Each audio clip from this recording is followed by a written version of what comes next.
Welcome to the Gospel According to Star Trek podcast. I'm Kevin C. Neese. And I'm David Atwell. And I'm Mike Poteet, and you're listening to episode 42, The Measure of a Machine. We'll start off with some Star Trek news.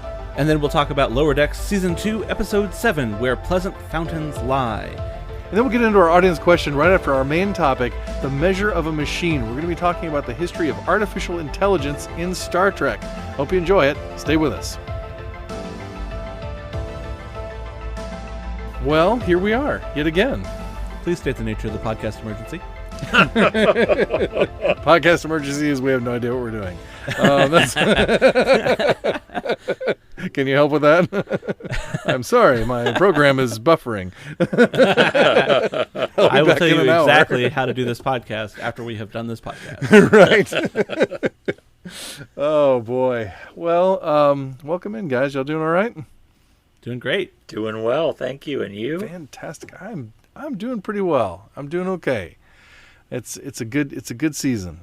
It's a weird season, but it's a good one. So it's fall, y'all. It is. Man. I've Beautiful. been told this is a thing people say every year. This is the first year I've heard it. Do you know this saying? It's fall, y'all. Oh yeah. Well, of course I'm in Texas. We say y'all for everything. Okay, well you're in Texas, but I'm hearing on national media, montages of local news anchors from across the country saying it's fall, y'all. My sister uses it in a Facebook post. I thought it was this clever thing. I've never heard it, and I've been on this earth 49 years, and I've never heard, and I grew up in Texas, but I've never heard people say this. It's fall, y'all. You just haven't been paying attention, man. I guess, which is, a completely plausible explanation. Well, and the weird thing is y'all has been migrating through the English language in the past few years. Well, y'all's a very useful word. Right. Not second person plural. I've even had a friend, in the UK say y'all. Totally not ironically. Oh, I love it with a British accent. Yeah, totally Scottish, not maybe? making a joke about me being from Texas or anything. It was just like, what? Why did you just say y'all? And it's just like, That's what? fantastic. It's a word. So it's a useful word. The English language does need a second person plural, and that's as good as any, right? Yep, there That's you go. right. It's wonderful. It's okay. It's okay. Now, I guess as a Philly area resident, I should be advocating yous guys, but but y'all it's just more mellifluous. Yes, it is. So speaking of, what else is mellifluous? Star Trek news. Oh, that indubitably. That was a terrible transition. You know what? That would have been a great transition to the Lower Decks episode, because what is mellifluous is Jeffrey Combs' voice. Yes. Let's hear him say it's fall, y'all. Right? But we're skipping ahead. News. But we're skipping ahead, yes. News. Who's got news?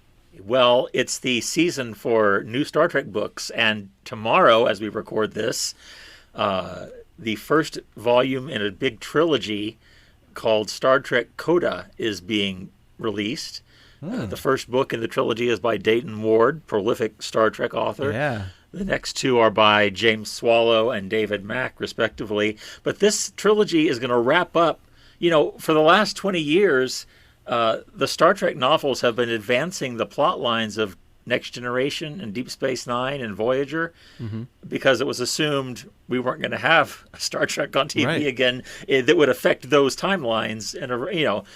But now that we've got Picard and some other things in the Star Trek universe brewing, they realized if they want to keep the novels in any kind of relationship to what's going on screen, they should do something about that. So this is apparently going to be a mind-bending, universe-altering epic trilogy, bringing those timelines to some sort of crisis point that meshes with what's going on our screens. So I have to say I haven't read all the books for 20 years, but I've read a few, and they've been doing some neat stuff. So it'll be interesting to see how fans receive these. There's a great interview I read today with Dayton Ward on trekcore.com, and I'm sure we can put a link in the show notes. But please do. He talks about the author's planning of this epic story. And when I was looking at that interview, this is why you want to do advertising, people. I had missed this, but I saw an ad for a coffee table book from Titan Books coming out next April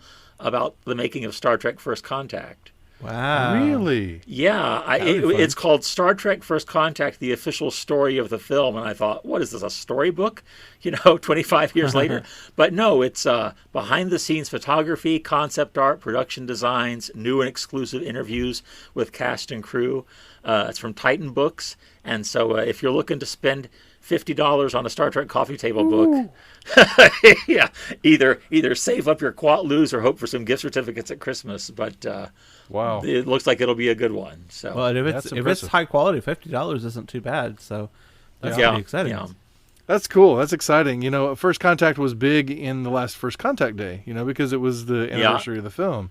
So it's cool to see that happening. First Contact being, I think, still the most well-regarded of the Next Generation movies and one of the most well-regarded in the series, in the whole Yeah, absolutely. franchise. So Shocker, it's actually my favorite of the Star Trek films. That's all of them, right. so- It's a good one. Yeah. It's a good one. Yeah, Cool. it is. I agree. Now, as for your first little bit of news, that what was the name of the Star Trek Coda, Coda? Okay, like the end of a piece of music, that the fact that it's supposed to be universe bending and all of that sort of stuff makes me think that it's going to probably be in the same sort of feel as the Destiny trilogy that came out a decade ago now or so, where it it sort of tied together the Enterprise era with the post Voyager era, and gave a history of the Borg, and also ended the Borg, and it was a really interesting.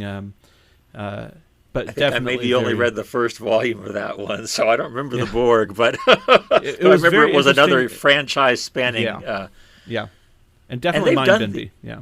Yeah, they've done these things, like for the 40th anniversary, they had a big omnibus volume that was a continuous story, but with each cast and each time era, carrying it forward some. And back, I think for the 30th maybe anniversary, they did a thing called Constellations, which was a trilogy. Each one sprang off from City on the Edge of Forever from each of the main characters' points of views, Kirk, Spock, wow. and McCoy, Interesting. and delved into other parts of their life in relation to that episode. And that was a really great trilogy. So they've been marking but this is something altogether different, where they because they realized, they said, Dayton says in his interview, they didn't want to do what Star Wars did when Disney bought it and just all the tie-in novels, they're now legends, right? He says Star Right. Trek has never claimed that what happens on the page, they've never pretended anybody in the production end of the franchise is bound to that. But Right. they said the studio and the publisher and the authors all agreed there should be some acknowledgement that people have stuck with these continuing storyline novels for 20 years, and that shouldn't be just ignored or brushed aside. So I think they're bringing their A game to this trilogy of books. That's cool. Well, and I mean, you wouldn't probably bring this up, but I do want to point out here that Kevin, you and I are in the presence of somebody who has shared a book with Dayton Ward. That is true. That It is true. I'm very honored to say that. And actually, it's very nice. Dayton's blog today, he was talking about this trilogy, and he listed everybody who's written professionally licensed Star Trek over the last 20 years, and there was my name for my one little story, Oh, that's awesome. But he cited it as a footnote in his Traveler's Guide to the Planet Vulcan, and so I can now literally say, because of him, I'm a footnote in Star Trek literary history. Nice. Well done. Well done. So yes, I mean, he is the rock star of those Strange New World anthologies. Oh, yeah. And he does great, and it's all well deserved. He's an excellent writer. For the listener who may not be aware, Mike Poteet wrote a short story for Star Trek Strange New Worlds 2, was it? That's Two. correct. That's correct. Yeah. In 1999, right? Seems like just the other day. And it did have a Vulcan tie-in, I believe. Yes. It did. It was Yes. set on Vulcan, and it brought back Savick, and I got to, quote unquote, establish some things about Spock's childhood. As I Nice. said, it's not official till it's on screen, but it's Sure. my little contribution in the Star Trek sandbox there. So. Yep. It's pretty great. That's awesome. Well, I have a piece of Star Trek news, and this is probably well known to the listeners by now. I mean, It's been on television and stuff, so people know it. But it might not be. You never know. If you haven't heard yet, William Shatner is going to be going to space. Shatner because of course. space. I just think that's the logical culmination of Shatner's career. Oh, right. Yeah, and David, it's so funny that you say that, because when I emailed myself this article, that was literally the subject line. Shatner in space. Yep. So great minds. He is going to be the oldest man in space. The oldest man to have ever gone to space. This is going to happen next July, and so Right. he will be 91 by then. His Yes. birthday is March 22nd. I know that because of things in the book that you have to go read, which are awesome. But he's going to be on the next flight of New Shepard, which that's the ship that Bezos Jeff and his Bezos. brother and their high school friend flew to the suborbital flight and all that. So it's going to be a suborbital, but it's going to be he's going to be in space, and he's also wanting to make a documentary about it. So Wow. there's he's constantly wanting to make documentaries about things. So If he does not title that documentary William Shatner Rocket Man, there will have to be yeah. So fun fact, he's going to actually supersede John Glenn as the oldest man in space. John Glenn was 77 when he flew on Discovery. And I can say, I remember John Glenn going up and us thinking, gosh, he's so old and frail. Yep. At the time. And of course, people age differently. Right. But you look at Shatner today. I watched an interview on YouTube the other day that was done just this month, and he looks great. Yep. He looks fantastic. Yep. He's still fast not that much older than he looked when he was in Generations. Doesn't look that much older than he was when he looked in Generations. That was 25 years ago. Right. So, yeah. So And fantastic. other thing is he's going to be the first actor in space. Oh, really? Yeah. I thought Buzz Aldrin had done some community theater. Oh, well. Was I wrong about that? The first professional actor. I'm joking. He's gonna beat out Tom Cruise, who was originally going to be the first actor in space, because he's gonna film some scenes for Mission Impossible, 25 or whatever, right? In space. So, yep. Cool. That's exciting. Fun facts. Yep. So what do we think about this space tourism trend among the rich and powerful, though? I mean, we talked a lot, Kevin, when we reviewed Woman in Motion earlier this year about space being for everyone. So, I mean, I guess it's kind of cool that Captain Kirk's going to go to space for real, but I don't know. Do we have thoughts and feelings about this? It seems like my personal hot take is it costs so much to go to space, and these people's money. They can do whatever they want with it, of course, but I don't know. It seems like an awful waste of money to me. I mean, maybe I'm too idealistic from probably years of watching Star Trek, but I wish we would get back to like actual exploration and science in space. Yeah. Rather than just it being this, almost destination for the rich and powerful. It's almost like the most exclusive club you could go to. In space. So, I mean, I'm iffy about the whole thing. I like you said, they can do whatever they want with their money, and I like the fact that William Shatner is going to go into space. But I do have a bit of a nostalgia for the Apollo era, and I wasn't even alive then. Well, that's how powerful its appeal is. I agree. Yeah, space exploration. We need to do that. We need to do more. We have been doing a lot, with rovers and things like that. Right. But and I get that, it's like it's the super rich right now who are doing it, but everything is more expensive to start, and it takes people who are really wealthy to do That's it. fair. That's and a fair so point. I feel like it's opening a door.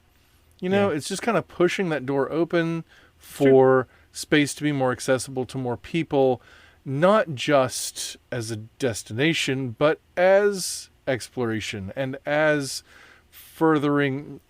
So many astronauts talk about, we talked about this with the Woman in Motion documentary, talk about the experience of being in space and seeing the Earth and what it can do to you in terms of your worldview and your understanding of your place in the universe. And I mean, that's a really beautiful and good thing. And if more people can have access to that, because, we've all seen footage, but, people who've been there are telling us it's so different when you're actually doing it. And we know that's the case from so many other things. So, making that kind of experience, even if it is tourism, making that kind of experience available to more people has its benefits as well. Of course, there's always the question of how we use our resources on this planet to serve this planet. But by doing things that advance science and that speak to the human spirit, we are doing something for this planet too. We're doing something for this planet's inhabitants that's true. Is also important. So, Yeah. There's a lot of ways to look at it, and but I find it fascinating. I obviously have no control over it. Yeah. So you just kind of watch sure. it unfold and be like, it's cool to see people going into space. Fair point. I hadn't thought about the sort of downstream effects of the democratization of space. That's a good point. That might reframe a little bit of how I think about it. Yeah. I mean, we hope it'll go in that direction, right? Right. Fair point. So we'll see. It's not clear it will inevitably, but perhaps it will, and that would be a good thing. It has to start before you can encourage it in that direction. That is true. You make a good point. So, well, my bit of Star Trek news is maybe another Trek adjacent piece of news. The Orville season 3 has a release date now. Hurrah! They're calling that season the Orville New Horizons, and its release date is March 10th of next year. Which is interesting that they have a title for the season. Yes, They're not retitling the series now. This is just No. it's a title for the season. I've never seen that done before. Well, so I'm almost wondering if this is going along with it being on Hulu. That maybe Hulu wants to brand it something that they can sort of control a little bit better. I don't know, because it was on Fox before, Right. and now with it being on Hulu, maybe they want to have something that they can market a little bit more directly. Interesting. And I wonder what's going to happen to the first 2 seasons. Are they on Hulu now? Are they going to be? I'm not sure. I don't have Hulu, so I don't know. Yeah, I do. I should look it up. But anyway, I really like the Orville, and you're a big reason I got into the Orville. You were the reason I got into the Orville, because that year that Tricktember was on, the Orville and Discovery. Yep. That forced me to catch up on Discovery, which I hadn't done at the time, and it also forced me to catch up on the Orville, at least up to the point that I was writing on. I ended up finishing out the first season. I haven't watched the second. You say catch up on Discovery. Those both premiered the first year was the same year. They both I know, but I mean, I was behind on both of them. Oh, okay. At the time. Gotcha. Okay. So it was good. It was a good experience, and I really enjoy the Orville. I think it's a very good series. It is. I like it a lot. Yep. It's not as far as like sci-fi comedy shows, I feel like my particular brand of humor more closely lines up with Lower Decks, but I do like the Orville, especially for its sort of I don't know. It does have a lot of Trek DNA to it, and I really do enjoy that. Yeah. Well, I mean, you got Penny Johnson in there. I mean, come on. Yep. You know, but also, I think it functions as a series, not just as a comedy, too. You know, That's true. In the way Lower Decks does, but even more so. You know, I think there are episodes that are even more like serious episodes. Character story, moral high stakes episodes than you see in Lower Decks. Even though Lower Decks has those elements, they're more subdued under the comedy. Yeah. The Orville can push the comedy aside, incredibly so. Yes. Their non-comedic episodes in season 1 were fantastic. Yeah. They're really. It's a really, really thoughtfully done series. I love it. Yeah. Good. Is that all our news? I believe so. All the news we can use. Okay. So, what do we think of this title of this Lower Decks episode this week? Well, do you know the source of the title? I do not. It's a quotation from Shakespeare, as many Star Trek episode titles are. This one is from Venus and Adonis, and it's we'll just say a sexually suggestive title, which suits the episode. Yeah. Okay. Interesting, because we've had a couple episodes of Lower Decks now where the title is really about the B plot. Right. Yeah. So like the last episode was the Spy Humongous, and that was really about the B plot. The B plot, which would have been an A plot, right? As Star Trek is normally written, because it's bridge crew stuff, right? Same thing with Embarrassment of Duplers. You know, the A plot was really about Mariner and Boimler, and that was the B plot. Yeah. So that's interesting that they're really, I feel like doubling down on that. I think they did excuse me, I think they did it a couple times in season 1, but sort of I doubled have down a- on it in season 2. I have a hard time picking what's the A story and what's the B story in this episode. I mean, they Yeah. felt sort of equally balanced to I me. thought they were more balanced than some recent episodes. Yeah. I was just And going with who the story where our sort of leads are taking the lead on the story. It's just what I mean by that is that we've got Tindy and Rutherford as sort of the representatives of the Lower Decks, lead characters in that plot, but they're not the people sort of in charge of that plot. That's really mostly about the chief engineer and about his relationship with his mother and all that sort of stuff. But I would call the A plot the one with Boimler and Mariner, because that's the one where they're sort of leading the way that plot goes. They're in charge of and making all the decisions about what happens on that planet. And it was really nice to have an episode where we finally get a stranded on a desert planet episode here in Lower Decks. That's sort of a classic thing. You had a couple in Deep Space Nine and a couple in Next Generation. I think maybe even a couple really big ones in Voyager in particular. With basics and that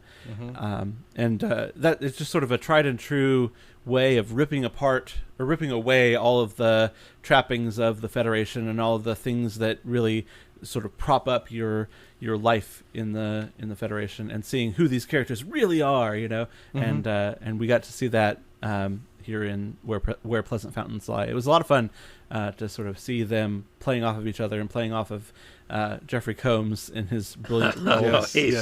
Yes.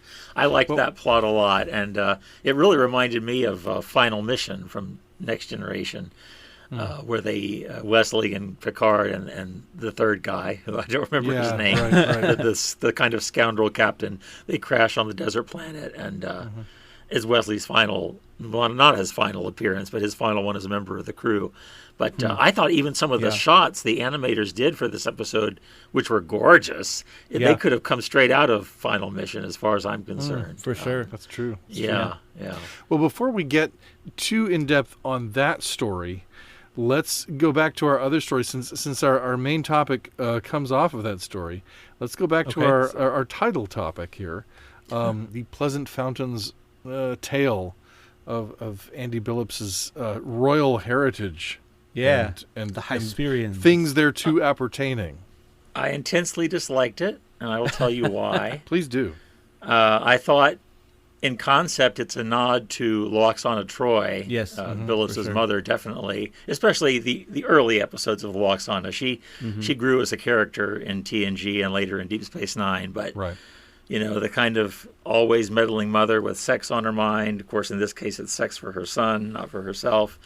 But I thought it beneath Lower Decks a little way, because they for all the comedy and slapstick they do, they treat their characters with dignity, and maybe this is my stuff and not the show's stuff, but I felt the whole sexual angle of the plot, where Billups is expected to lose his virginity.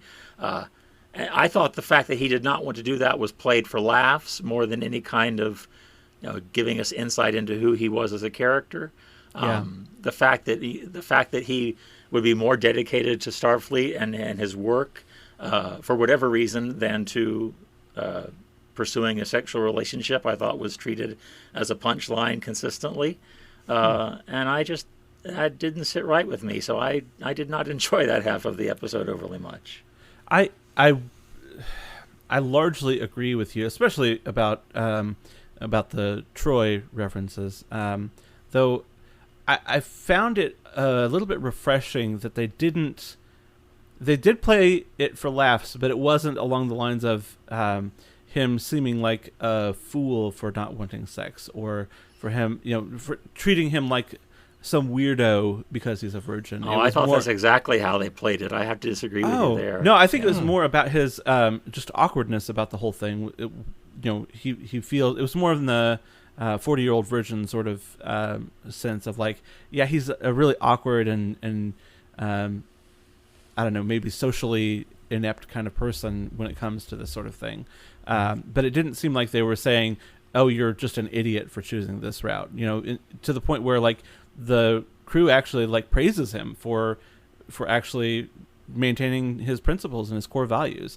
And I thought that in a lesser show they might have played it more like he was the complete heel or whatever for wanting to not have sex. And I thought that making an episode where it was actually prized and honored that he made that decision was interesting in a fairly hypersexualized world that we're in right now. So while I agree with you that it was much clumsier and more heavy-handed than Lower Decks usually is, I think that there was a kernel in there that was really refreshing is too much of a word. It was intriguing, at least, to be able to look at it that way, and to sort of see a modern TV show handling sex with a slightly more maybe mature angle, even as the rest of the story was very immature. Yeah, I tend to agree. I think you both make excellent points, and I think it's something that we should clearly say in this moment that coerced sex is never okay, and, For sure. and is never funny. Yeah. And I think that's an important thing that we all agree on, for sure. But it also, I found it interesting because this kind of trope of these arcane cultural rituals surrounding sex, with the exception of Pon farr, have existed in Star Trek, and I'm thinking particularly in Next Generation. There are episodes related to this around Deanna Troy's character, around various guest characters and things like that. And normally, it's a woman.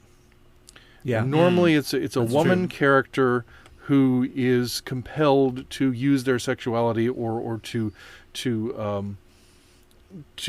be to have their sexuality played as sort of a pawn in this larger game, usually related to royalty or something like that. And it was interesting to see that trope used again, but to have a man in that position, which doesn't make the situation any better, right? Right. But right. it does give us an example of men being, in a sense, abused or maltreated with reference to their sexuality. And of course, since this is this huge cultural thing, Starfleet can't officially get into it or object to it. I would like to have had some dialogue about how, that's kind of awful, right? Right. But they have to, but they do have to respect Billups's choice in terms of what he does with his own body and with his own sexuality, which is good and true and good Starfleet. But of course, when Sam finds out that Billups is being duped, he stars in his own little action movie to go make sure this doesn't happen. And I agree also, David, that the Billups's choice to not have sex is consistently praised in this episode, except by his mother, and is really, actually, I think he's quite noble for making that choice. I think it's ridiculous that his culture puts him in that position. Yeah. And I think it's the kind of thing that Star Trek often sort of pushes back against, or even sort of mocks or parodies, or will find a way to skirt around, so that their characters don't get drawn into these arcane systems. So it's very much in line with other episodes on this kind of topic, but it was cool to see that his choices were respected and even celebrated. And it gives you a lot of respect for the character, I think. At the same time, I do agree that I think some of the stuff, actually in his quarters, like, I didn't need some of those shots, I don't have to see his naked, rear end. I don't have to have him pointing at things. I know where they're located. Right. It's a little bit much. It's just a little bit like, we don't actually need that to communicate what's going on here. We're all very aware, And so yet again, it's Lower Decks kind of dipping a little bit too down into the well of sexy stuff because they know they can, because it's a show for grown-ups, where I feel like they have the opportunity to be a much more all-age accessible show by curtailing some of that.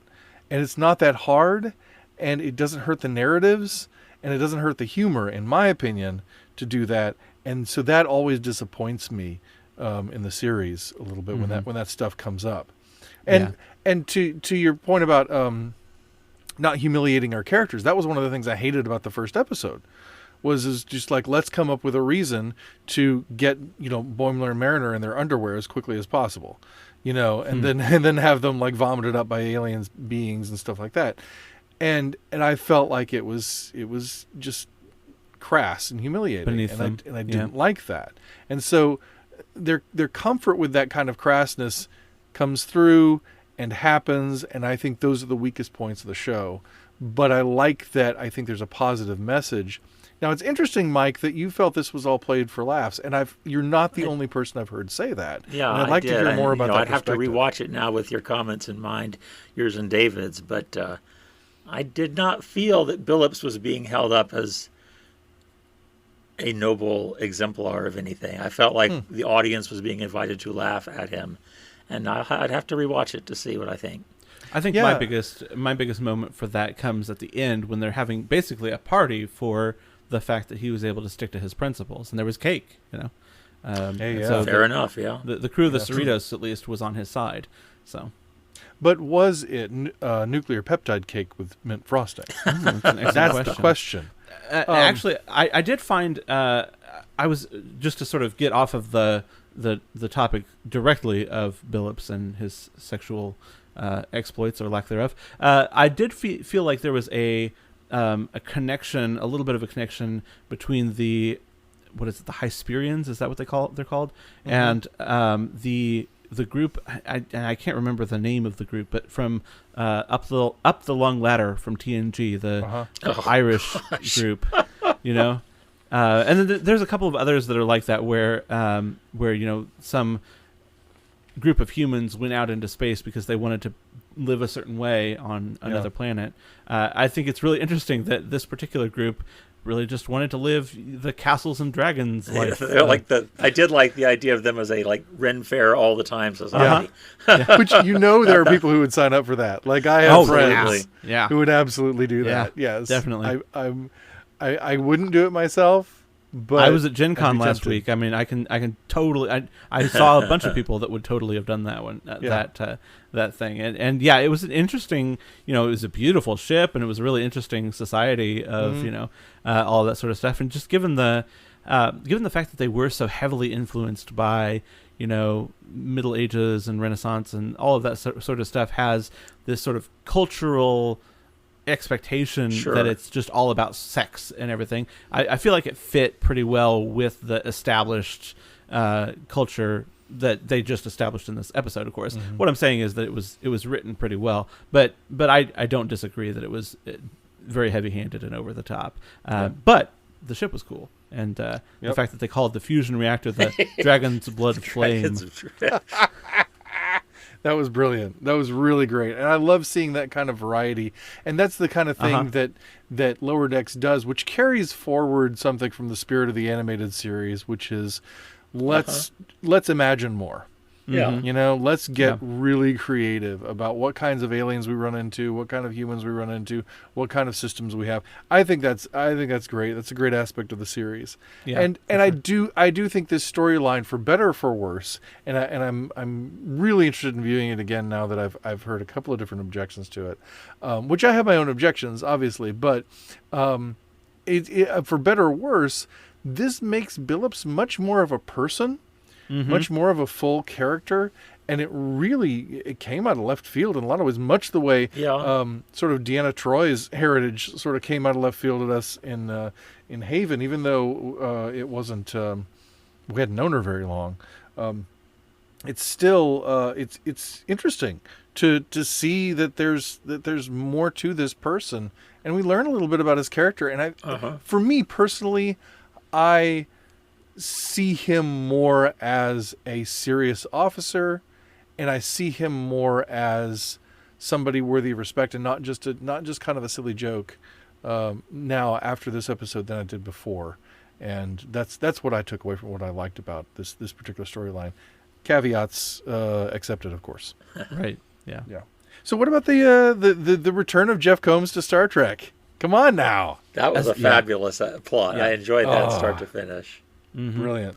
You know, I heard there was a sort of a cry about around the internet for Jeffrey Combs to be cast as the Doctor in Strange New Worlds, and what was his Dr. Boyce. Dr. Boyce. Yeah, because he's about the right age, and visually he could sort of look that way and look the part. And I at first I was like, yeah, absolutely, but then I was like, well, but then you'd lose like.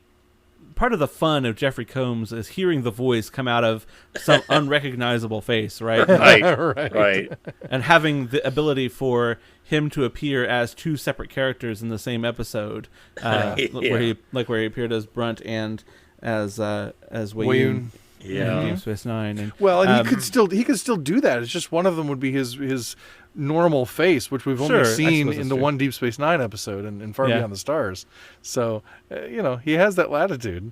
Yeah. But I felt I did not know he was in this episode, but the thing started. He spoke, and I immediately paused the episode, and I told my wife, I was like, "That's Jeffrey Combs," because it is so obvious. Voice. Like he's got an excellent voice. He's a brilliant actor, and he did such an excellent job with. I had to look it up. ARGIMUS, I think is the name. Yeah. I don't think they pronounced it. I think it was pronounced ARGIMUS, and I don't think they said what it stood for, but that was an excellent role for an excellent actor. I thought it was great. Yeah, and I love that. I love the way he's written. Where it's always just plug me in. Right. Just plug me in right over there. He reminded me of the pigeon in those Mo Willems books who wants to drive the bus, who yes. wants to have a hot dog. Exactly. Yes. That's exactly, just ratcheted up with a side of evil, Uh-huh. Oh, that's wonderful. Yeah. Well, and how do we know the pigeon's not going to use the bus for some sort of nefarious purpose? That's right. True. That's why we can't let it drive it. Exactly. We have not been told why we should not let the pigeon drive the bus. Oh, man. That's opening a whole new world in those books for me right now. That's crazy. Great pull there, Mike. I love that a lot. Read those books a lot with my kids. Me too. Yeah, me too. Love them. They're brilliant. Mo Willems. Don't let the supercomputer plug into a console. That's right. I can see. We could do the Trek now. version. Yeah. I can see the parody of it now. Oh man, that's brilliant. Aside from Mo Willems comparisons, I got Walt's feelings from the episode. Yeah. Especially when they're the Deep Space Nine episode where Cisco and Dukat are stranded on the planet, on the desert planet, and especially once they are crash landed and the creature whatever eats their food. Especially right after that, it felt very Waltz-y, just with 3 people instead of 2. Where you've got these very strong personalities, sort of like fighting each other mentally, even though they both depend on each other for some reason or another. And then at the very end you find out that one of them has actually betrayed the other, and it was a really interesting, not really subversion, but like a distillation of that idea. Gosh, I don't know if there is a bad Trapped on a Desert Planet episode in any of Star Trek, but this one I thought was a particularly good one. I really enjoyed that story. Yeah, I thought it was really brilliant and very, very well done. And I'm not sure how I feel about the ending. I thought it was great. Did you? Is a little bit of Raiders of the Lost Ark there, right? But I thought for sure they must have done that on purpose. And apparently the other screens on the other computers are showing all kinds of, like the CBS logo is on one, and apparently there's all kinds of Easter eggs in that scene. I need to go back and look. Yeah, the bit of the ending I was surprised at. They tricked me. I believed Boimler had succumbed. Me too. And I really liked that he hadn't. And it shows, as did last week's episode, that he's growing and he's learning the right kind of lessons from his friendship with Mariner. About thinking outside the box when you need to, and not always going by the book. Not for nefarious purposes, but just for the good of the mission, for the good of your crewmates. Absolutely. I really tipped my hat to them for the way that resolved. Well, it's really interesting because I think for a few episodes now, I've heard, one or more people probably on this show object to our character getting caught up in whatever they got caught up in. Like, oh, how could they believe that this person was betraying them? How could they believe that whatever it was? But for a couple, 2 or 3 different episodes now, we've had this moment where it's just like, oh, well, Boimler shouldn't have got caught up with the red shirts, and all that. But, at the same time, I don't think that's that far out of the realm of possibility. And, when you see, like when you heard Boimler and Rutherford starting to think that Mariner was Section 31. Yeah, I did object to that. And stuff like that. And I mean, I don't disagree necessarily. It's a fair point. But at the same time, I kind of do disagree because I think it plays well in the episodes. Sure. But here we have another situation of that. We have another situation where somebody appears to be caught up in something. But I wonder if the motivations here were more believable because of the circumstances and because of the stakes and those sorts of things. And that's why it played better. I don't know. Well, they'd also set up ARGIMUS as a very formidable, kind of tempter, because like in the cold open, he almost gets Ransom to start doing something, right? I forget what it is at the moment, but Ransom says, "Oh, you almost had me there." So they've already established that this computer is capable of working its way into people's minds and manipulating. Yeah, that's true. I really love that they're allowing Boimler in particular, but I think probably to some extent all of the characters to have actual character growth. Even though the whole Lower Decks premise is that it's a classic Star Trek, but with jokes, like classic Next Generation but with jokes. They're reset buttoning the ship and they're reset buttoning the crew, but they're not reset buttoning the characters, and they're allowing them to grow and change, and allowing things from I believe you guys were talking about it last week. They're allowing things from a previous season even to come up in the current season. Well, you abandoned me, and maybe we talked about this a couple weeks ago. I don't remember. But they're allowing it to inform itself and allowing it to move on and advance. So even though it is resetting back to the status quo, the characters are allowed to grow through all of those things. And I think that's really unique for Star Trek, and I would love to see that happen in Strange New Worlds as well. Just to be a more episodic show, but to allow the character growth to still happen. And I think I think they've said as much that it'll be that way. So. I really think based on the way they're describing it, I think that's what they're going for. I really think that's how. I haven't ever been able to put my finger on it before, and I appreciate you bringing it up, David. I think that's how the Next Gen writers started pushing that door open. Of moving past, and moving into multi-episode arcs, which then, of course, was kicked down by Deep Space Nine. Right. But I think that's how they did it, was through the characters and keeping those threads going for the characters, letting them grow.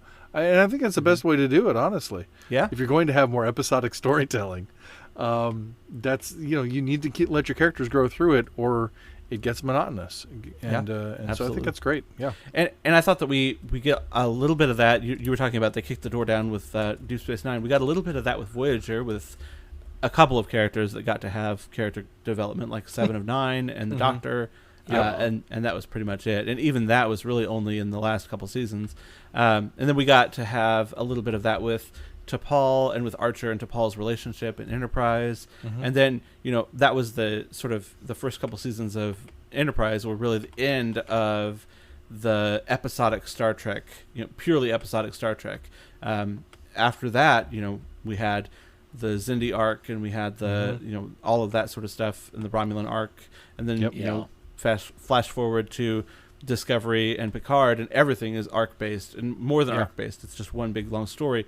And so I think it's going to be interesting. I think it's interesting to see how the modern Star Trek era deals with episodic storytelling, because it seems like, based upon what we've seen in Lower Decks, that the old ways of doing things, where there is no character growth among the characters, just is no longer going to be on the table. And I really like that. I think that's hopeful. It was much more unbelievable to me that Picard was not influenced by his time with the Resicans in the Inner Light than anything else that happened in that series. And so the fact that they're going to allow character moments to influence the characters is, I think, a brilliant way of framing their sort of existence. Yeah, that's very good. And I thought this was a great showcase of that. So yeah, it is. It is. One of the other things that I really thought was interesting about that, what I'm calling the A story of Agimus and Mariner and Boimler. Well, Agimus does start with an A. Oh, Yeah. good point, And so does artificial intelligence. QED. Yeah. But I really thought it was interesting how basically he was sort of taking the role of the tempter, right? Yeah. The tempter in the desert. Exactly. Well, yeah, exactly. Very I much mean, so. you know, Yep. it was originally a tempter in the garden that became a desert. Now we have a tempter in the desert. Yep. Like Star But Trek 2.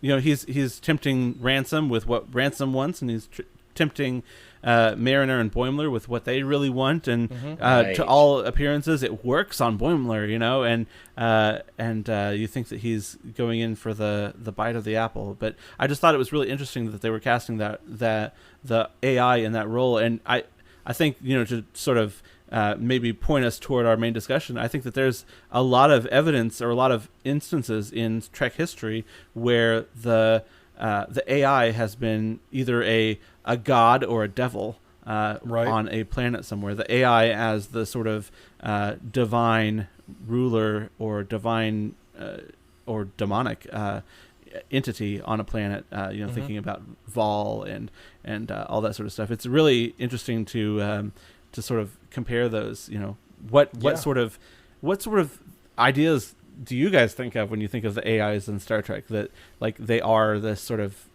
I don't know, almost transcendent characters? I normally think of them as the false gods Kirk has to out logic, Right? or out talk. Yeah, absolutely. You know, you are in error. That is the third error. I remember him taking on Nomad. You know, Yeah. Right. Yeah. Well, and the same thing with Landru, you know, in Return of the Archons. There's always that kind of thing. That's kind of the interesting thing about where we kind of start with the AIs in the original series, is that, you know, most of them are evil in some way. They all have to be overcome. They eventually get blown up or destroyed in some fashion. You think of what all can we think of? There's Landru, there's Nomad, there's the M5 computer. Well, the M5 is an interesting case, though, because the M5 is only evil because Daystrom imprinted his engrams on it, which I'm not sure that's a thing you can really do, but, you know, sci-fi stuff. So it's only reflecting the flaws of its creator. Well, but maybe that's a part of it. Maybe they all are. That's interesting. Well, and that's the interesting thing right there. I mean, because, you know, as we move on in AI history, you know, we get you get data, you know, where you have to ask, you know, when does the A in AI cease to stand for artificial and begin to stand for actual or advanced? And, you know, you see the way Data reflects his creator, but Lore is made in his creator's image as well. And, you know, is that part of the challenge and maybe the threat of artificial intelligence in our world? Can we trust ourselves to make something that will not reflect back to us the worst parts of ourselves? Right. I don't think we can. I mean, our stories always reflect back to ourselves the worst parts of ourselves. Now, the trade-off is that they also reflect back to us the best parts of ourselves. Right. You know, we put both of those things into what we make, but it's always going to be in there. We can't make anything more perfect than we are. Yeah. Well, and that's an interesting part of it, because, you know, when we're dealing with anything that we make, you know, we talk on the show all the time. We can critique Lower Decks in the same in the same breath that we praise it. You know, because it's always going to fall short. There are always going to be ways that things could have been done better or differently, and some of that's subjective. A lot of that's subjective. But that's true. That's why we can continue to talk about the things that we make and continue to refine things and continue to try to upgrade and improve them in various ways. but we do always have, the good always comes with the bad. Right. And it's very, and I think that's very true, not just of artificial intelligence, but of us as human beings as well. Sure. That we're not, people aren't all good, they aren't all bad. The Mr. Rogers song that I love, that is great theology. Sometimes people are good and they do just what they should, but the very same people who are good sometimes are the very same people who are bad sometimes. Mm-hmm. It's funny, but it's true. Isn't it the same? Isn't it the same for, it's the same for you? Isn't it the same for me? Isn't it the same for you? That there is both, and that we have to balance that at all the times. And, is there the sense that AI would ever, would be able to have, can we program in a moral center? And will it function properly? I remember the line Spock says about about computers in general in that episode, when Kirk is beginning to wonder if a machine could really replace him and command the ship as well. Spock says, "Computers are excellent servants, but I would not want to serve under them." Or I'm paraphrasing, but it's something like that. So a large part of Star Trek's attitude toward technology seems to be, how do you use it? Which I think is a very biblical approach to technology too, because most of the instances I can think of humans fabricating things are stories about idolatry, and those don't tend to end well in the Bible. I threw in the gold and out came this calf, Moses. How did that happen? Well, I don't know. Funny thing, right? But then there's an example of artisans who are given instructions by God to the great detail of how they're to ornament the tabernacle. That's technology. That's and that's purely artistic to glorify God. So it's a question of how do we use the things we make? I think is even a piece of the discussion. Even outside of Scripture, or rather on the pages of Scripture itself, the greatest technological innovation in the world for hundreds of years was the printing press, and the Bible was a key factor in its popularization. It had been invented by the Chinese, centuries earlier, but it wasn't until it had the Bible printed on it that it was used for that purpose, that it really sort of gave it the popularity that it had. And I think we do see a lot of that throughout. How do we use it? How do we treat this AI? It starts off, I think, the discussion of how we use this artificial intelligence. Is it a tool? Is it a person? Comes up in Measure of a Man, from which we take our title today. But it also goes further. We see the Doctor, and we see from Voyager, and we see his fellow EMH Mark 1s being treated poorly in Voyager, and dealing with their nature as holograms, as artificial life, and figuring out how to sort of move forward on that way. And similarly, we see James Moriarty, the holographic I was thinking about villain him, in Next Generation. That's definitely an AI. He was created by the computer to defeat Data, and it's definitely an artificial intelligence who wants more, and he's treated very poorly, put into a box, basically, never to be heard from again. Side note, I would love to see him show up in Picard. Wouldn't that be great? And maybe he takes over Picard's new android body or something. That'd be really interesting. And then on the lighter side, you've got Vic Fontaine from Deep Space Nine, who knows he's a hologram, who knows what he's for, and he's totally okay with that. Like he's totally bought into what his purpose is, and he's okay. He's happy to be who he is, and he's happy to exist on that level. And I think that the relationship between Vic Fontaine and his crew is the most, maybe the most consistently healthy relationship in any Star Trek crew between the crew and the artificial intelligence, with the caveat, of course, that he only appeared for, I guess, a season or two, maybe, and he was never really a member of the main cast. So maybe he never had an opportunity to have the negative pieces. But he's the most consistently, Data had his troubles, the Doctor had his troubles, but he is the most consistently well treated and well thought of AI on the show. And I wonder if that goes back to the fact that, like, everybody is on the same page about who he is and what his purpose is. That's a great point. Well, it's interesting because, Vic is in It's Only Paper Moon, given his world, 24/7. Mm-hmm. Right. He doesn't have to just live as a lounge singer. He can, have a life around that. Absolutely. Yeah. That's really interesting because it recognizes his personhood. Mm-hmm. It recognizes him as something more than just a hologram, even though that's all he ever saw himself as. Right. And that's a really interesting and unique gift that's given to him. Mm-hmm. And, we talk about him and we talk about Data, we talk about lore, but you mentioned Moriarty, and Moriarty came to mind at the end of this episode of Lower Decks for me. Because when I was talking about the Raiders of the Lost Ark moment, where they put the AI computer in with all the others. All the others. I also had a Minority Report flashbacks. Yeah.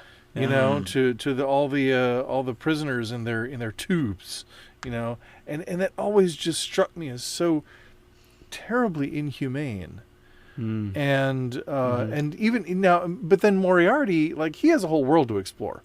Right. He doesn't know he's not on the actual Enterprise. Right. He's got adventures. He can do whatever he wants to do. So in that sense, even though to our physical eyes he's trapped, and even though he's in a digital world that he'll never get out of, it's a little bit shades of Pike in the cage. I was just gonna say, a cage is a cage. A cage is what a Pike cage, says in right? that episode. So how does that ethic then apply to Moriarty, who of course comes back later, after doesn't he come back later after he's been trapped in there? Well, his second appearance is when they trap him. Barclay rigs up the right. I hope they got him off the Enterprise when when it crashed in Generations. Yeah. Oh gosh. Oh yeah. Oh boy. Point. There's the opening for the story right there. But it always brings up those questions as to how we view and how we perceive these entities, and I think then goes to how we view and perceive one another when we've violated the law, when we've crossed moral and ethical lines, how we then treat people. Scriptures are full of admonitions to have compassion on prisoners. Yeah. And Jesus talked about, visiting prisoners. And, by the way, admonition. I see what you did there. What? Admonition. I see what you did there. Oh, thank you very much. With the admonition from Picard. I didn't do that at all. But thank you. But the scriptures is full of that, and I think we're in a time right now where we're really asking questions about our justice system, and about prisons in general, and how we do what I'm using air quotes, but you can't see them. Justice in our world, and how we respect and regard the personhood of people who have violated ethical and cultural boundaries, who have even taken other people's lives. That's very salient, and I think those kinds of things are maybe in the background when we're talking about how we deal with AI. Yeah. In Measure of a Man, we're talking about how we deal with Data, but it's but the thing that helps Picard figure out how to argue his case is his conversation with Guinan. Right. When she talks to him about, Data being one of many, in basically an enslaved race. Yeah. And then that of course raises questions of how that vision relates to, and does it differ at all from, the place we see synths having in the world in Star Trek Picard, which is maybe another another conversation for another day. Right. Yeah. But, and again, you brought up Author, one of my favorite episodes of Voyager. Mm-hmm. When we look at how the EMH ones are being treated, and they're being used as slave labor. Yeah.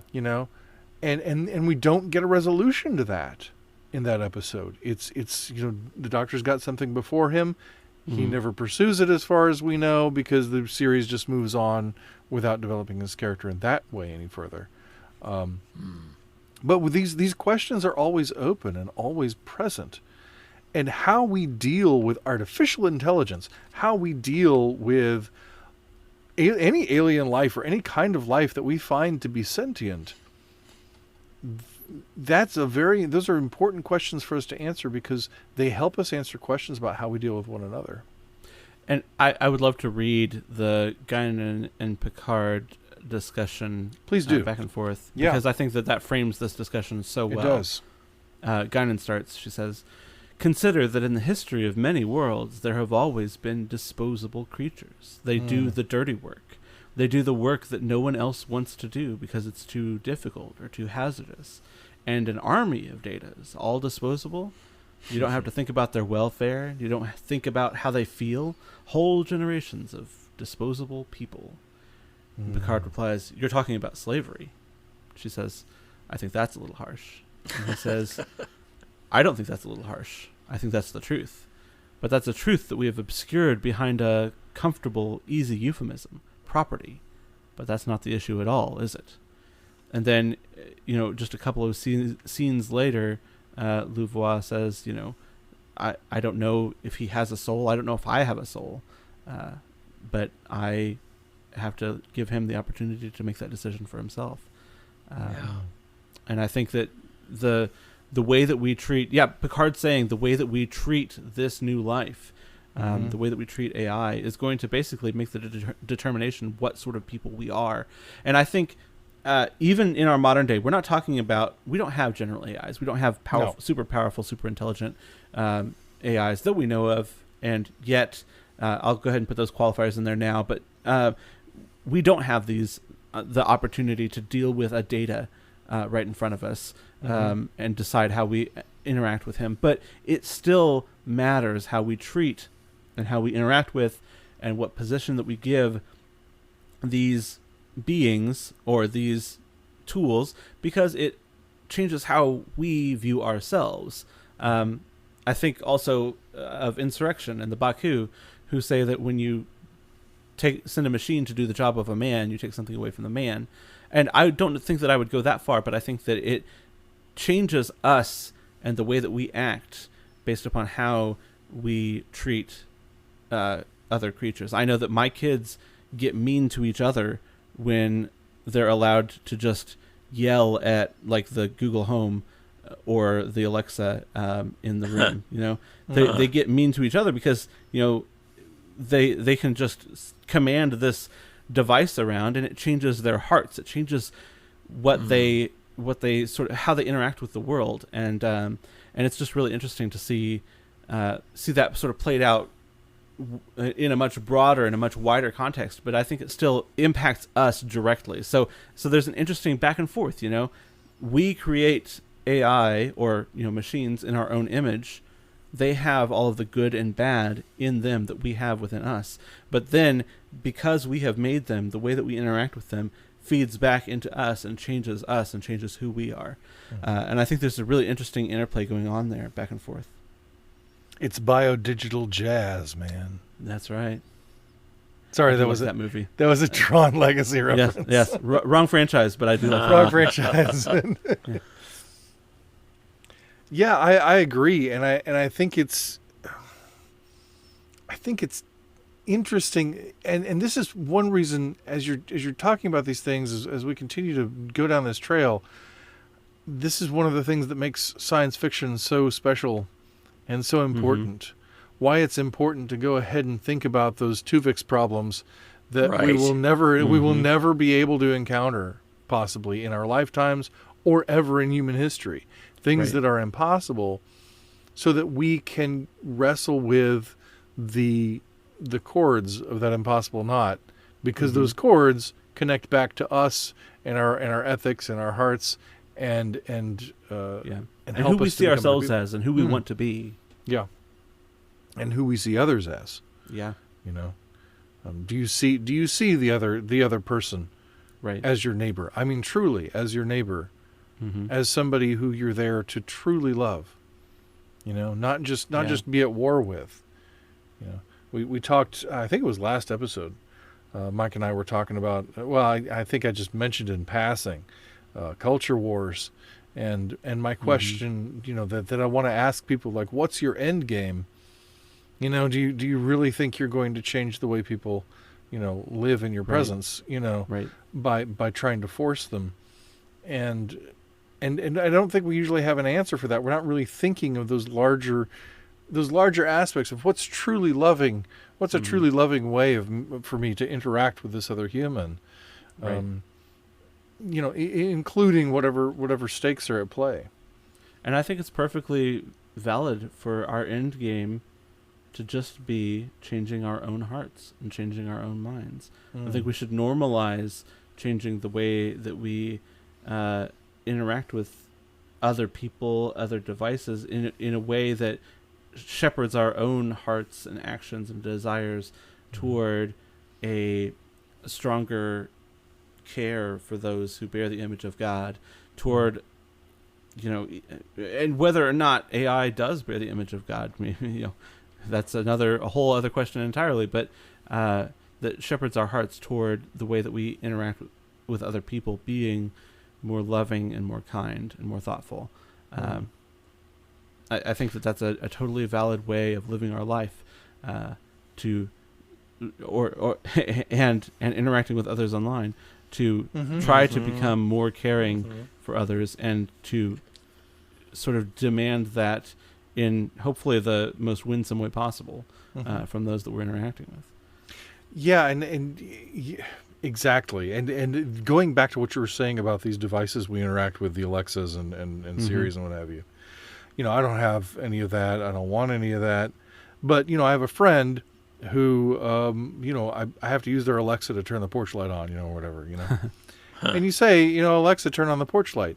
And she says, okay. And the porch light goes on.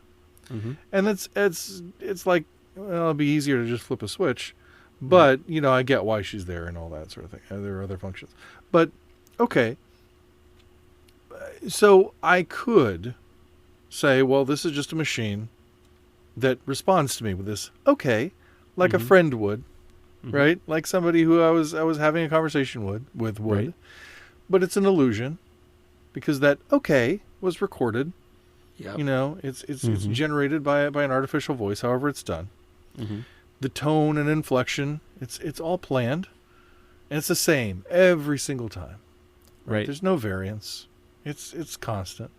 So I can look at that and I can think about the artificial nature of it, and I could, like you're talking about, begin to play with that and poke at that and begin to get mean or abusive or manipulative or just... And it's really easy to do when it doesn't hear you correctly. When you say turn the porch light on and it says playing soft rock or whatever. Right. And I could do that. And there's an argument to be held, to be made that, well, that's okay because it's fake. It's artificial. Right. Yeah. But then why not use this interaction with this artificial thing as a space in which to cultivate habits that I should have with things and with people who are not artificial? I'll go one further, Kevin, and I'll say that it is that. Whether you want it to be or not, whether you intend for it to be or not, it is an incubation for how you are going to treat other people. And I think that there's no getting around it. You know, even if you try to prevent yourself from doing it, I'm going to be as abusive as possible to this device. Well, but it's still talking back at you with a human voice, and I think it's going to change the way that you interact with others, even subtly, even just a little bit. I think that it is that, whether you want it to be or not. Yeah, no, and going along with that too, that's very true, and I think that's true in a lot of aspects of our lives. that we are cultivating ourselves and our habits whether we want to be or not, that we are forming ourselves whether we want to be or not.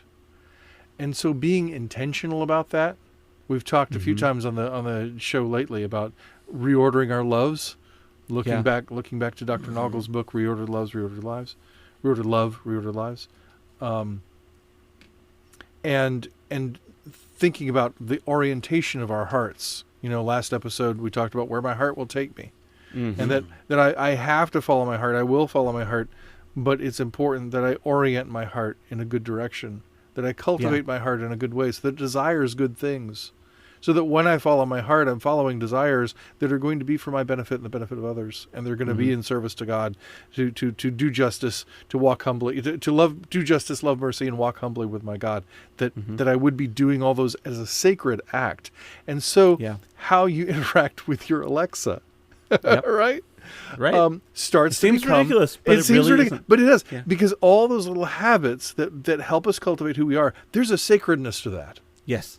We've talked so many times on the show, too, about religion and how we think of religion as this thing that happens in church, this things that happens in these organized ways, but that really your whole life is your religion. All of life is worship, yes. All of life is worship. All of life is worthship, is what we give worth to, and how we give worth to others and to ourselves and to God by that.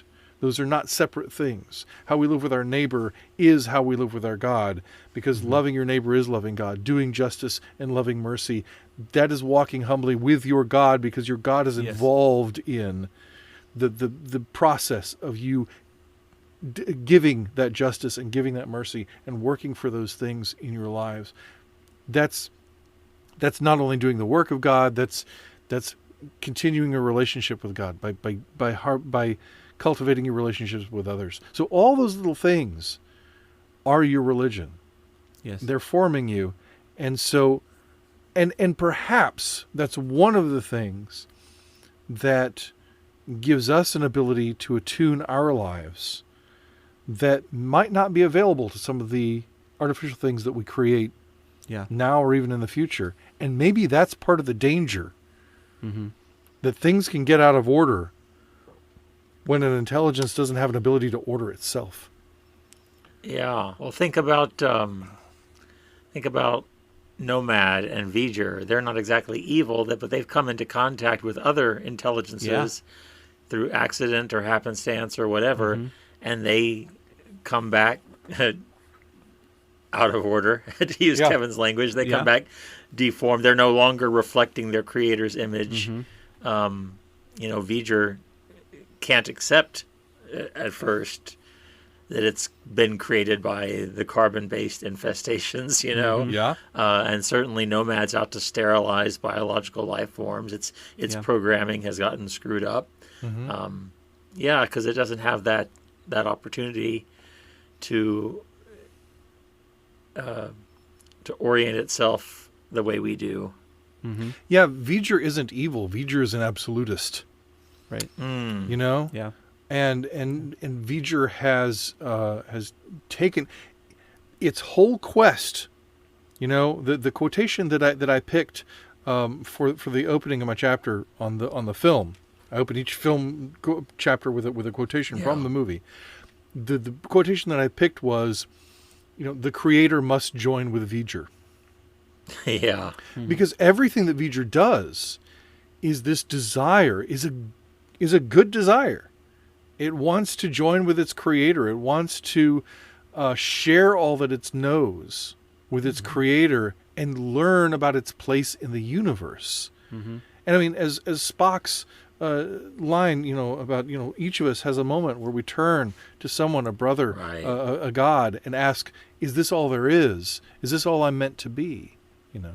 That's a very core human question. And so it's a good question, and it's a good pursuit that V'ger has. But it just doesn't have the understanding or the tools to be able to put that into a rightly ordered place. Well, and it's actively causing destruction. Right, exactly. And Yeah. not for the purpose of destruction at all. But for the purpose of meeting its goal, which is all that it sees. Again, Right. being an absolutist, being so dialed in on the goal that you don't think about whether your methods are truly meeting that goal or not. Yeah. And you don't think about the collateral damage you cause along the way. I think a lot of us in our current culture behave in exactly that fashion. Mm-hmm. Yeah. And well, I think Mike, your reframing of the idea of AI as almost like putting us in the position of AI, I suppose, I think is a really brilliant thing that I hadn't thought of before. But man, that is a really compelling thought to think about. You know, we aren't artificial, but we are created life forms, and Right. Yeah. and thinking about all of the different ways that life forms go bad, artificial life forms go bad in Star Trek. Thinking about like Control in Discovery season 3, and the Alliance of Synthetic Life or whatever, the Admonition creatures in Picard season 1, and you know, all of the other ones that you've been talking about, where they've made the decision that they no longer need the race that created them, or even to go even further, that the galaxy would be better off without them. Right. Right. Is really, really telling about, and I don't just mean this. I realize that sort of it sounds like I'm going down the road of trying to say that like atheists are the evil one or whatever. I'm not. I'm not trying to go down that road. No, I hadn't gone there at all. Well, I could. Maybe I'm hearing objections that aren't there, but that's not where I'm going.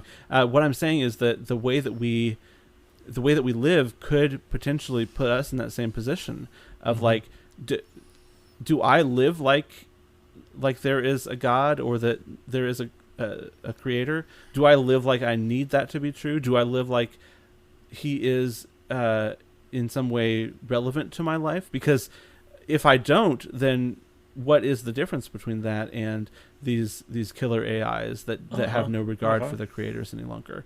What is that difference, and what does it say about me that I don't necessarily notice that gear in myself, or that drive in myself? What does it say about my blind spots that I don't notice, where I live like there is no God? And I don't mean in the like sinful way.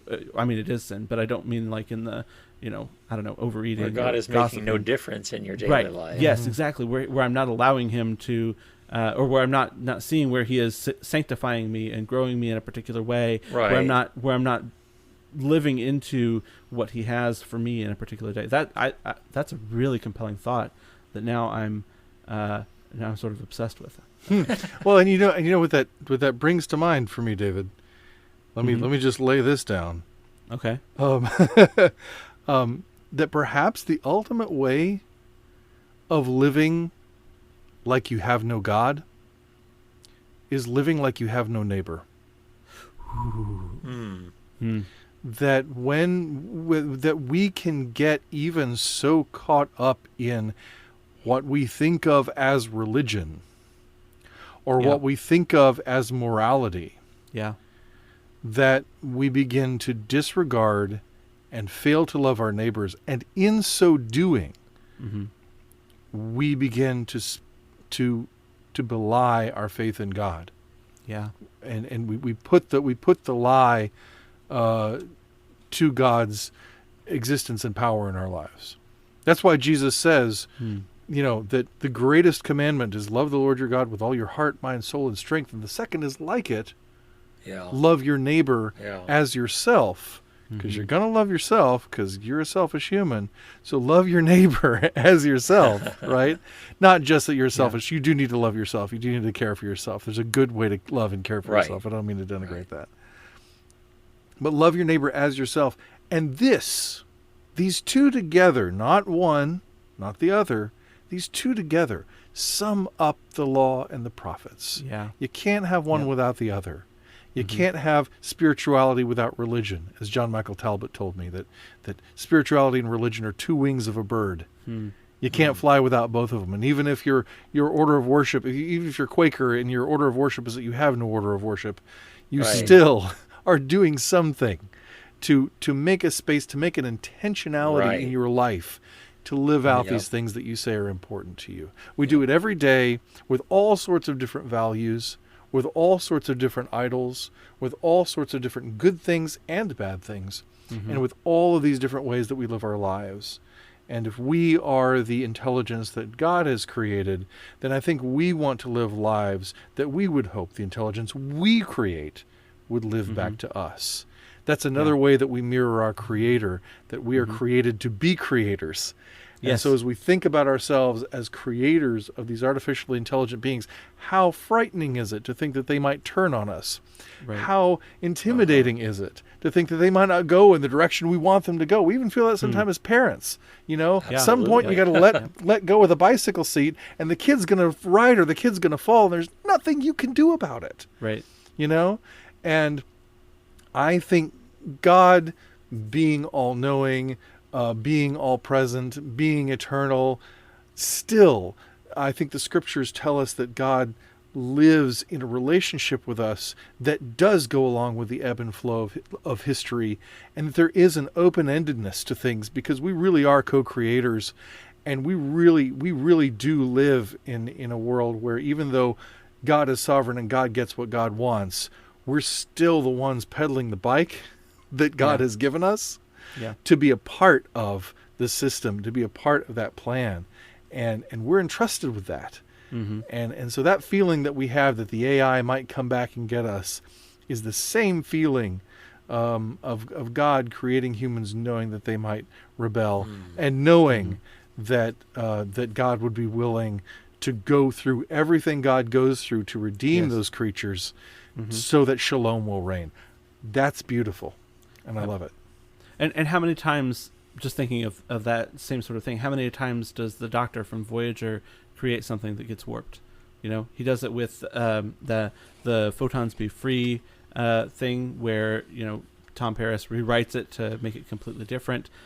He does it with, later on, he writes the holo novel that the publisher back in the Alpha Quadrant claims as his own. You know, there's all of this same sort of thing. He creates a family that then B'Elanna changes because she doesn't like the perfection that he has in it. A lot of his creations are sort of warped and changed throughout his existence, and so you sort of see him dealing with that in, I think, some really interesting ways. And then, you're absolutely right. Being able to sort of see that and place ourselves in that place of watching our creation falling, sort of a second level deeper from what God has experienced when He sees His people. And like you said, Kevin, just lays down His life anyway, sends His Son anyway. I think that's beautiful. I think that's, I think it's the gospel. Yeah, it is. It's the gospel, according to Star Trek. That's right. Hey, we've accomplished our goal. Podcast over. We're done. Oh boy. Okay. Well, that we could keep going on this, because this is one of those big, beautiful topics, and we'll definitely return to this later as Star Trek continues to address these themes, as it always does. Recurring theme in Star Trek. So surely we'll be having these conversations again in one form or another. But at the moment, I think it would be a good time to do an audience question. Let's do it. Please state the nature of the audience question. So I like that. So the audience question tonight is a pretty straightforward one. What is your, meaning our, favorite starship design? There are so many good ones to choose from, and I'm gonna kick us off. Exclusive of the Enterprise, my favorite starship design is actually the Katinga class Klingon warship from Star Trek: The Motion Picture and the whole era of the movies. I love how it bulks up the original D7 design from the series, and it's probably just because the camera goes in that exquisitely slow pan to the ships and above the ships and then around to the back of the ships, and the bridge of that warship, when the camera goes in for a close shot on it, it always makes me think of King Kong for some reason. It looks like there's something gorilla-esque about it, or wild ape about it, with that and the glowing red eyes. I don't know, but those are formidable ships. I mean, you see those ships coming towards you, and you would be scared of the Klingons knowing nothing else about them. So that's my favorite. That's a good one, and I see it as kind of a transitional form between the D7 and the Bird of Prey. I can see that too. Yeah. I like it. All right, David, what's yours? Yeah, my favorite one is actually, and I don't know exactly why this is, but my favorite one is the Nova class from the episode Equinox. It's the class that Ransom's ship, the Equinox, is. It's got that lozenge-shaped saucer section, with sort of the, I guess, arrowhead maybe, with the little notch cut out of the front, and then the really cool like Sovereign class nacelles. Yes, I was going to mention those. They are cool. Yeah. And so we only ever see it like beaten up and torn apart and, evil modifications and all that sort of stuff in the show, because you only ever see the Equinox there. Ransom's ship that Voyager runs into in the Delta Quadrant that has been, sacrificing these creatures in order to get home quicker. Right. But I feel like the profile of it is just really striking, and it seems like it's a smaller ship than Voyager, but it still seems like it has a really, noble feeling to it. And it just seems like a lot of fun. Yeah, well, that's cool. And those of you at home who are currently looking up the Nova class to see what it looks like, don't worry. All of us had to do it too. Not me. But, well, not you, Not obviously. David, right. It's his well, favorite. Mike and I had to look it up. All right. But it's cool. It's a good choice. It is. It's really nice. It's similar. It's kind of a hybrid feeling between the Voyager and the Enterprise E. Yep. It's like bits of two of those. And and actually I need to sort of pull back a little bit one of my statements where I said that we only ever see it in Endgame, or I'm sorry, in Equinox. We also see it in Endgame. It's Harry Kim's ship. I think the Rhode Island is what it's called, but it's actually a refit. They filled in the little notch in the front and made it more pointy. But I prefer the original, even though we only ever see it. I like the notch look. It's cool. Mm-hmm. Yeah, that's nice. All right, so I guess it's on me now, and I can't pick an Enterprise, right? No, you can. I just ruled out the Enterprise for mine. I probably should because I love the Enterprise D and I love the Enterprise A. Those are probably my two favorites, but I really like. Oh gosh, this is a hard one. There's so many that I like. Yeah, they're so Sovereign pretty. class is really good. Galaxy class is classic. Yeah, I'm gonna stay away from Federation though. I'm gonna stay away from that because it's too obvious. Oh, okay. But really, if I was just gonna say, I would say it was kind of a tie between the Enterprise D and the Enterprise A. Enterprise D might win out just because. I'd give it to the A over the D. The D looks good from certain angles, but other angles it looks just hideous. I've never found an angle I didn't like the D from. Never. You look at that thing from below the saucer section. No, it's gorgeous. No. I have a. You're wrong. I have models of the D, and I can turn it any direction. I don't know. I've heard people say it's ugly from different angles. I haven't found it yet. I haven't found the bad angle on the D. I love them all. So I mean, that would be my first thing. But if I had to go outside of that, I might lean toward the not motion picture, but the original crew movie TNG Bird of Prey, Klingon Bird of Prey. I really like that design. It's a good. It's a nice design. I've always really thought it was very creative and very beautiful. Another one of those models that I turn over and look at, from a lot of angles. I think that's a really, really cool design. I like it a lot. I really like how both of you, with the Katenga and the Bird of Prey, the look of it with the sort of like downswept wing look in the back, where they both sort of look like they've got their arms out, like ready to fight. Yeah. Almost like almost like fists at the end of it, where they're like ready to just come in and pummel you. Definitely has a particular feel to it. You like that both our chosen designs are very belligerent. Yeah. That's not how I see it, but okay. And in keeping with the finest Star Trek ethos. Yeah. Well, this has been fascinating. I appreciate. Thank you for the question. The listener who sent it in. Keep sending questions in. We love answering them. That's fantastic. Thanks, guys. This has been a good episode. It's been fun. I've enjoyed it. Appreciate it. All right. David, what do we have coming up next week? Next week, we are going to, among other things, be discussing Season 2, Episode 8 of Lower Decks, I Excretus. What? I Excretus? Yep, it's spelled exactly the way it sounds. Wow. Oh Okay. boy, okay. I think we're in for another humdinger, guys. That's... Well, here we go. That is not a quote from Shakespeare. I guess we're going where Lower Decks will take us. That's This does have I'm just going to pop this in here. It does have Mariner wearing a cowboy hat as the episode image. Oh, well, you can't go wrong with that. That's going to be good. That's going to be good. Great. Yep. Well, I hope even though you have heard the title, you will still join us next time. We are going to have a good conversation as usual. In the meantime, please like, share, rate, comment, and subscribe wherever you can do that. Also, be sure to send us your questions. We're Gospel According to Star Trek on Twitter and Facebook, or gospeltrekpodcast@gmail.com. We'd love to discuss your questions on the show.